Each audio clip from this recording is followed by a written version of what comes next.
like to do something nice for him. If I could, I like to buy them all MeUndies. Why don't you tell a few Oh, man, the you're going to best spring that underwear in on the me. business I right love now. that underwear. When I think about MeUndies, some people may ask, what are MeUndies? MeUndies, just seriously soft, feel-good undies delivered right to your door. MeUndies are designed right here in L.A. and are made from sustainably sourced micromodal, a fabric 3 times softer than cotton. MeUndies, softer than soft, Luxe undies come in an ever-changing selection of classic colors, bold shades, and adventurous patterns, so you can tailor your undies to your own personal style. And some of you guys didn't know this, you can save time and money each month with a monthly subscription. And if you're not ready for a subscription, that's okay. You can still save. That's because MeUndies is offering you 20% off your first pair. Just use our special URL, MeUndies.com/NFL2017, and get 20% off your first pair. So go ahead, revamp your underwear drawer. You deserve it. Once again, that's MeUndies.com/NFL2017, MeUndies.com/NFL2017. Nicely done, Buck. I'm out of breath. I'm out of breath after that long read. I'm not going to lie I'm out of to you. breath. I was impressed. And I was a little bit upset I didn't get to contribute more in our MeUndies read. It's the favorite part of my show every time. All right, let's keep things moving here because right now it's time now for the Scout's Eye presented by Verizon. And this is the time, Buck, we got a little space here to talk about the quarterback position. Last year, neither one of us saw the Dak Prescott phenomenon happening, right? He goes in the middle rounds and ends up being a big-time player and propels the Cowboys into an incredible season. So the question is, who is the next Dak Prescott? And you kind of look at these names of mid-round guys. There's some interesting ones to choose from. But I'm going to go to Pitt, and I'm going to go with Nate Peterman, somebody that you want to talk about anticipation, timing, getting deep in your progression, being a little bit more pro-ready than some of these other college passers. I think that is Peterman. You see the numbers there on the screen.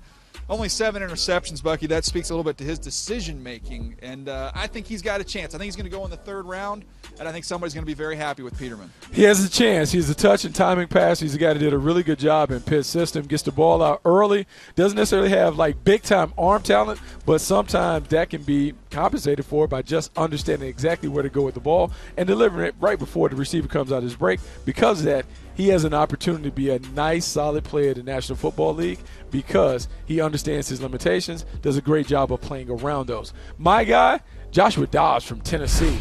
We've talked to Josh Dobbs on multiple occasions, even talked to him here on the podcast. I love what he brings to the table. Smart, tough, has good arm talent, also has athleticism. When we talk about Dak Prescott and what he was able to do for the Dallas Cowboys, I believe Joshua Dobbs is in a similar light.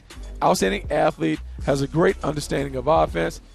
Give him a chance. He has a chance to be a guy that can emerge as a starter in this draft class. Yeah, definitely hearing his name come up in conversations around the league a lot more often. We'll see when he ends up going. I've heard some buzz as high as a 2nd round, Bucky. Man, I would be surprised if he went in round 2, but I think round 3 could be the sweet spot for both of our candidates here to be the next Dak Prescott. All right, that was our Scout's Eye presented by Verizon. And Bucky, now let's get outside this 1st round here for a second. Let's go to day 2 of the draft, and a guy that we're looking forward to watching and a player we think can be an immediate impact guy. I'll lead us off here. I'm going to go Zay Jones and what he brings to the table. Talented wide receiver out of East Carolina, a zillion catches in this offense, a lot of underneath stuff.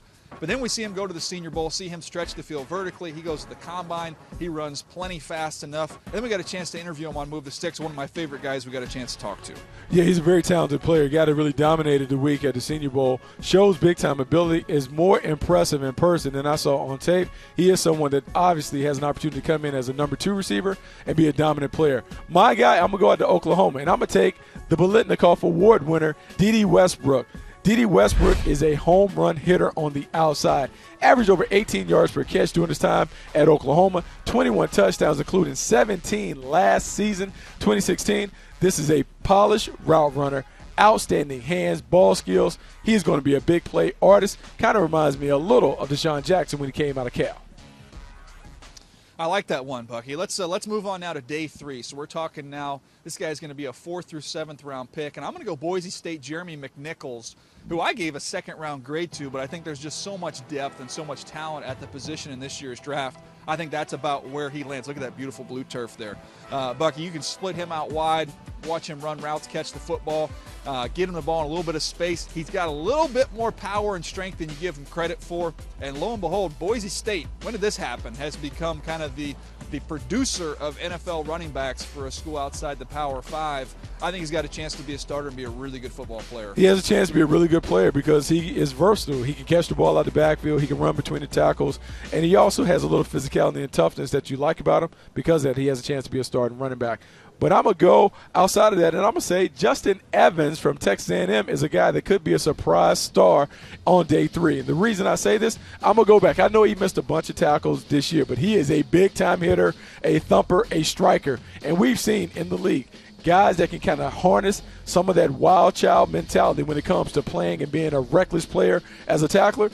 They can be really good players in the pros. I believe he's going to be a standout safety and even better, an outstanding contributor on kicking teams.